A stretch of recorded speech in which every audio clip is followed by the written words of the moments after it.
My wife said, "My soulmate from college is in town, so I'm staying at his hotel to see if the spark is still there." I said, "Follow your heart." I served her with divorce papers at the hotel the next morning.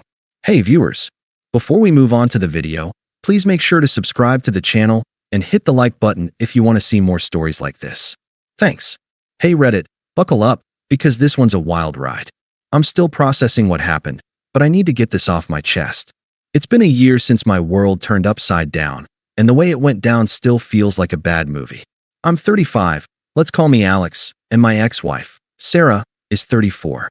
We were married for 8 years, together for 10. I thought we were solid, until she dropped a bombshell so outrageous, I didn't know whether to laugh or cry. Here's how it all started, and trust me, it gets worse before it gets better. I've always been the dependable guy.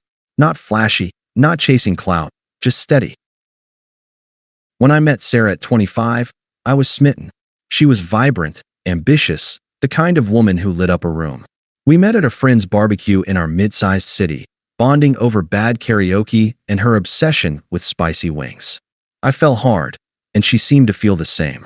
We built a life together, apartment, dog, shared Netflix queue, the works. I was all in. When Sarah got a job offer 2 states away early in our marriage, I didn't hesitate.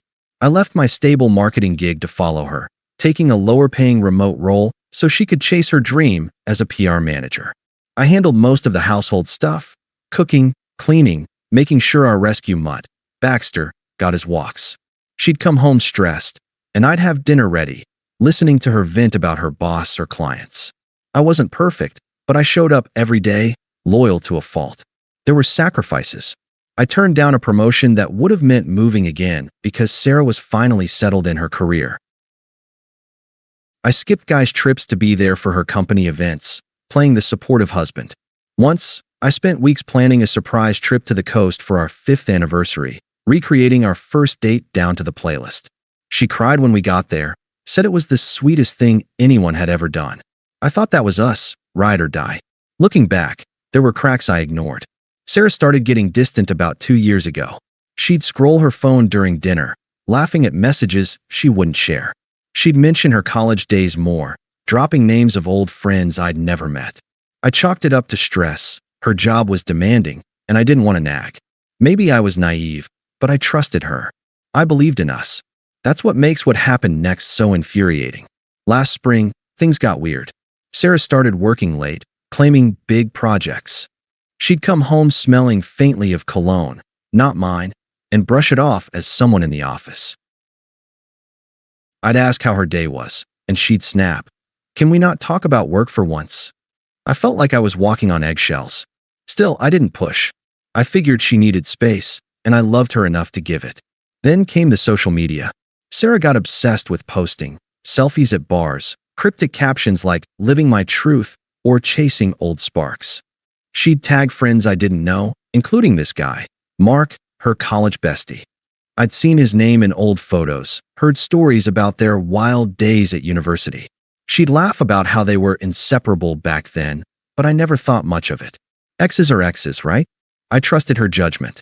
One night, I found her crying in the bathroom, phone in hand. I asked what was wrong, and she said, "Nothing, just feeling nostalgic." I held her, told her we could plan a fun weekend to lift her spirits. She nodded but didn't look at me. That moment haunts me now, not because I blame myself, but because I see how blind I was. She wasn't crying for us. She was crying for a fantasy I didn't know I was competing with. The final straw came in May. Sarah got a text during dinner, and her face lit up in a way I hadn't seen in months. She started typing furiously, giggling, then caught me watching. "It's just Mark," she said, casual as anything. "He's in town for work, staying at a hotel downtown. I might grab drinks with him to catch up." My gut twisted, but I didn't want to be that guy, the jealous husband. I said, "Cool, tell him I said hi." She didn't reply, just kept typing. Over the next week, she was glued to her phone. She'd leave the room to take calls, whispering. She bought a new dress, started wearing makeup again, things she hadn't done for our date nights in ages. I asked if everything was okay, and she rolled her eyes. "Alex, stop smothering me. I'm just reconnecting with an old friend." That word, smothering, cut deep. I'd given her everything, rearranged my life for her, and now I was the one crowding her? I sat with that for days, replaying every moment I'd overlooked. The late nights, the secrecy, the way she'd compare my safe job to her exciting career. I wasn't sleeping, but I still didn't confront her. I wanted to believe I was wrong, that she'd never crossed that line. Then came the Friday that broke me. She walked into our kitchen, suitcase in hand, and dropped the bomb that changed everything. It was a Friday evening, the kind where the city buzzes with weekend energy outside our apartment windows. I'd just finished making pasta, her favorite, with extra garlic because that's how she liked it. Baxter was snoozing on the couch, and I was pouring wine, thinking maybe this would be the night we reconnected. Sarah walked in from the bedroom, dressed up in that new dress, makeup flawless, suitcase rolling behind her. She set it by the door and sat at the table like nothing was off. I plated the food, sat down, and smiled. "You look great. Big plans tonight." She poked at her pasta, not eating. Then she looked up, her eyes cold, like she'd rehearsed this. "Alex, we need to talk. Mark's in town, like I mentioned. My soulmate from college, remember? The one who got away because timing was wrong. Well, he's staying at a hotel downtown, and I'm going there tonight. To stay with him. To see if the spark is still there." I froze, fork halfway to my mouth. The words hung in the air, absurd, like a punchline to a joke I wasn't in on. "What do you mean? See if the spark is still there?" She leaned back, crossing her arms, that smug smile creeping in. The one she used when she thought she was being profound. "Come on, Alex. We've been married 8 years, but lately? It's stale. You're always so predictable. Work from home, dinner ready, walking the dog. It's sweet, but I need more. Mark and I had this connection back then. Real passion, adventure. He's successful now, travels the world. I owe it to myself to explore if that's what I've been missing. If the spark's gone with us, maybe it's still alive with him." I set my fork down, heart pounding, but I kept my voice steady. "So you're saying you're going to his hotel to what? Sleep with him? Test the waters while we're still married?" She rolled her eyes, like I was being dramatic. "Don't make it sound so sleazy. It's not cheating if I'm honest about it. This is about my happiness, my growth. You've always said you want me to be happy, right? Well, this is me following my heart. If it works out with Mark, we can figure out the rest later. If not, I'll come back, and we'll pretend it never happened. It's not like I'm leaving you forever, just giving us space to see what's real." Her logic twisted like a knife. She made it sound reasonable, like I should nod along and wish her luck on her little affair. Dismissing our vows as stale, smug about her growth, while I'd bent over backward for her.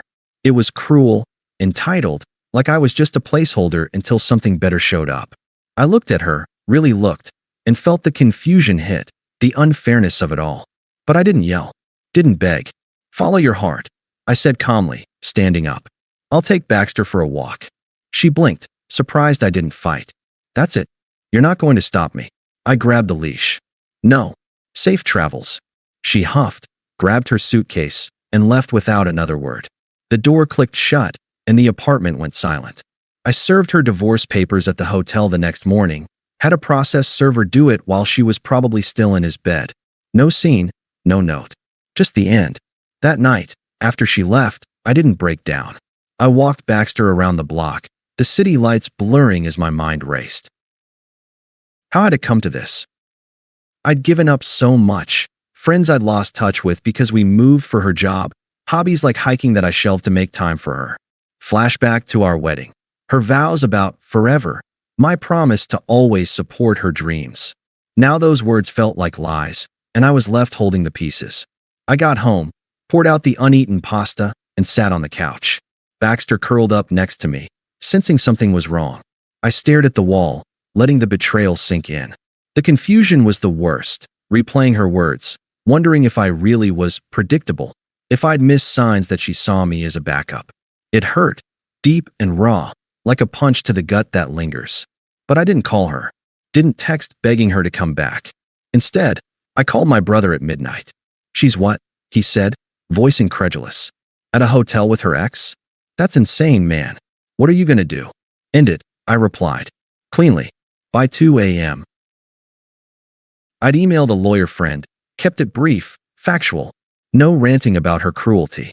He got back fast. We can file emergency papers. You want to serve her tomorrow? Yes, I said. No hesitation. The next morning, I woke up early, packed a bag for Baxter, and drove to a friend's place across town. I didn't want to be home when reality hit her. The process server called at 10 a.m., delivered. She looked shocked, started yelling at me through the door. I nodded to myself, detached. No satisfaction yet, just a quiet resolve. I spent the day reorganizing my life. Changed locks, canceled joint cards, transferred money to my account. Practical steps, one by one. It felt like shedding dead weight. The silence stretched over the next weeks. I didn't reach out, didn't stalk her socials. I sat with the unfairness. Nights alone, questioning everything. Why me? Why after all I'd done? But slowly, the confusion cleared. I started running again, took that promotion I'd turned down before, relocated to a satellite office in the suburbs for a fresh start. Baxter and I settled into a routine, and for the first time in years, I felt the weight lift. I wasn't begging for scraps. I was building boundaries. Dignity in the detachment. Little did I know, her world was about to crumble. It took about a month for the cracks to show. Mutual friends started texting, hesitant at first, then spilling. Apparently, Sarah posted a vague status about new beginnings, but it backfired when people pieced it together. One friend, Lisa, called me. Alex, I hate to say this, but Mark's not who she thinks. I looked him up. He's married, with a kid. And from what I hear, he's got a reputation for this stuff. I didn't probe, but the details trickled in. Mark wasn't the successful traveler she'd painted. He was a mid-level sales guy with a history of flings, using company trips to hook up. Sarah had jumped in headfirst, thinking it was fate. But he turned controlling fast, jealous rants, isolating her from friends.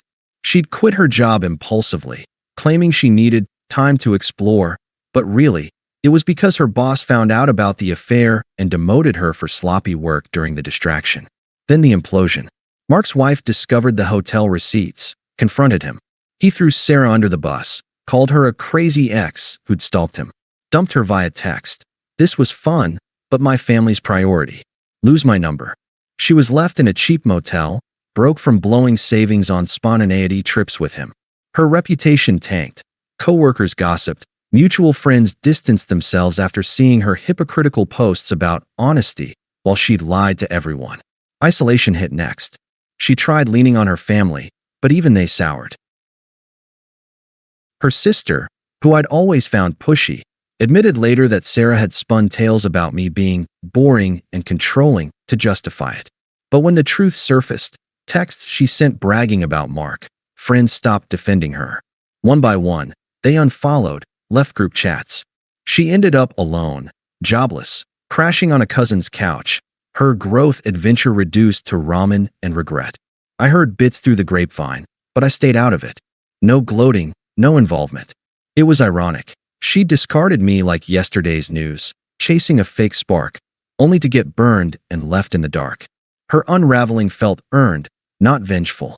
Meanwhile, I was piecing myself back together, unaware she'd soon come crawling back, desperate and showing her true colors. About 2 months after the divorce papers, the reaches started. At first, it was subtle, a text at midnight. Alex, can we talk? I think I made a huge mistake. I read it, felt nothing but a faint echo of the old hurt, and deleted it. No response. That was my new rule. She didn't get access anymore. But Sarah wasn't one to back down. The next day, voicemails piled up. I listened to the first one out of curiosity. Hey, it's me. Mark, it didn't work out. He wasn't who I thought. I realize now how good we had it. Please call me back. I miss Baxter too. Her voice cracked a bit, but there was that underlying smugness, like she expected me to jump at the chance. I hit delete. Then her family got involved, toxic as ever. Her sister, Emily, called from a number I didn't recognize. Alex, this is ridiculous. Sarah's going through a rough time, and you're just ignoring her? She told me everything. You were too boring, but now she's sorry. Family sticks together. You owe her a conversation at least. Owe her? After she'd thrown our marriage away like trash? I stayed calm. Emily, this isn't your business. Tell Sarah to handle her own messes. I hung up, blocked the number. Sarah escalated.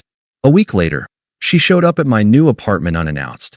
Must have gotten the address from a mutual friend before they cut her off.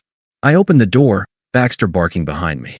She looked rough, hair messy, eyes red, carrying a box of my old stuff like a peace offering. Alex, please. Let me in. I need to explain. I stood in the doorway, arms crossed. There's nothing to explain, Sarah. She pushed forward, voice rising. Yes, there is. Mark was a jerk. He lied about everything, left me high and dry. I'm staying with my cousin now, scraping by on freelance gigs. But you were always there. Stable. I see that now. We can fix this. I'll go to counseling, whatever you want. Don't throw us away over one mistake. One mistake? I echoed flatly, not moving. You called it exploring your heart. Said our life was stale. You chose him. Tears started, but they turned to anger quick. God, you're so cold. I was confused, okay? Everyone makes errors. My mom thinks you're being petty, says a real man would forgive. Come on, Alex, don't make me beg. She stepped closer, reaching for my arm. I still love you. Doesn't that count? I stepped back. It doesn't. Not anymore. I closed the door gently, locked it. Her knocks echoed down the hall, turning to shouts. Fine. Be alone then. You'll regret this. You're nothing without me. True colors shining through, just like that. The attempts kept coming. Emails pleading for closure. Friends she roped in who awkwardly texted then apologized when I filled them in. One last call from her mom. She's falling apart because of you. Have some compassion. I replied. She did this to herself, and blocked them all. Her desperation peaked, but I stayed detached. It was almost sad how she'd unraveled, but not my problem.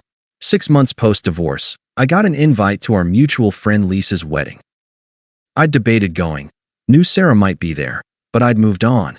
New job title, new routines, even started dating casually. A woman named Mia, kind and grounded, nothing like the drama. I decided to show up, Baxter safe at a sitter. The venue was a garden spot outside the city, string lights twinkling as guests mingled. I was chatting with old friends when I spotted Sarah across the lawn. She looked thinner, forced smile, alone at a table. Our eyes met.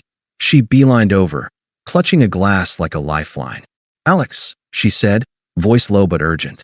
Didn't expect to see you here. You look good. Can we talk? Privately. I glanced around, people watching subtly. Here is fine. What do you want, Sarah?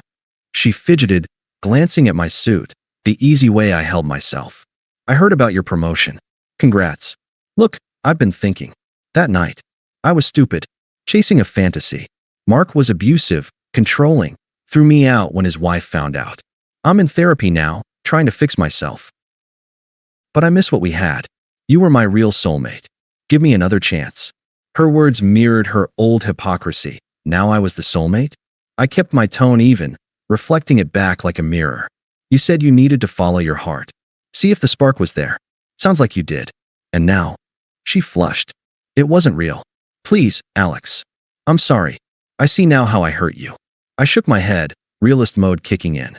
Apologies don't rewrite history. I've built a new life. One without the games, the comparisons. That chapter's closed. You're irrelevant to it now. Her face crumpled, desperation flipping to anger. Irrelevant. After 8 years? You're heartless. Look at you, all upgraded. New job, probably a new girl too. Mia, right? I saw her pic on your profile. Bet she's boring like you. I spotted Mia arriving then, waving from afar, warm, genuine. The contrast hit hard. Actually, she's everything I needed. Stable doesn't mean stale. It means real. Goodbye, Sarah. I walked away, joining Mia, leaving her standing there. She didn't follow. Later, Lisa told me Sarah left early, muttering excuses. The power had flipped. She desperate, me thriving. It felt complete. A year out, and life's clearer than ever. The divorce finalized clean. I kept Baxter, the apartment sold for a fair split. My internal voice shifted, from that initial vulnerability, questioning if I was enough, to this calm freedom. I learned from her, don't sacrifice yourself for someone who sees you as a stepping stone. Now, I run marathons, travel on my terms, and Mia? We're taking it slow, but it's honest. No sparks to chase, just steady build. Sarah? Faded to a footnote. Last I heard, she's bouncing jobs, still single, friends sparse. I don't wish her ill, Karma handled that. She's powerless in my story now, irrelevant to my happiness. If you're reading this, trust your gut. Walk away with dignity. The reversal comes on its own. Thanks for watching. Make sure to subscribe to the channel and hit the like button. What do you think about this story? Share it in the comments.